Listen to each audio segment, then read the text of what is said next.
ஏன் கூட மதுரையில் நடந்த அந்த போராட்டத்தில் மிக சிறப்பாக கலந்து கொண்டு முதல் மிகப்பெரிய சட்ட எரிப்பு போராட்டம். அந்த சட்ட எரிப்பு போராட்டத்தில் நாங்கள்லாம் சிறை சென்றோம். கிட்டத்தட்ட ஒரு 65 நாள் நான் அப்பொழுதே சிறை சென்றேன். அப்போ வயது என்ன இருக்கும் என்றால் ஒரு 30 வயசு தான் இருக்கும். இப்போ 63 வயது. அண்ணன் ஏழுமலை போன்றவர்கள்லாம் எங்கள் கூட சிறைக்கு வந்திருக்கிறார்கள்.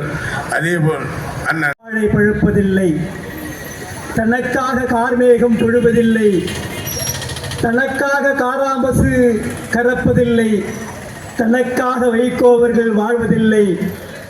தலைவர் வைகோவிற்காகவும் மறுமலர்ச்சி திராவிட முன்னேற்ற கழகத்தின் கொள்கைகளையும் பட்டி தொட்டி எங்கும் பரப்பி கொண்டிருக்கிற கழகத்தின் கொள்கை விளக்கணியினுடைய துணை செயலாளர் வைகோவின் வானப்பா எங்கள் ஒன்றிய செயலர் நகரசபை அவர்களுக்கும் இருக்கிற உறுதுணையாக எங்களுடைய மாவட்ட செயலர் அவர்களுக்கும் எங்களுடைய திருக்கோவில் காவல் நிலையம் எங்களுக்கு ஒத்துழைப்பு கொடுத்தது அவர்களுக்கும் இங்கே மைக் செட்டு பந்தல் போட்ட அமைப்பு கொடுத்தவர் அண்ணன்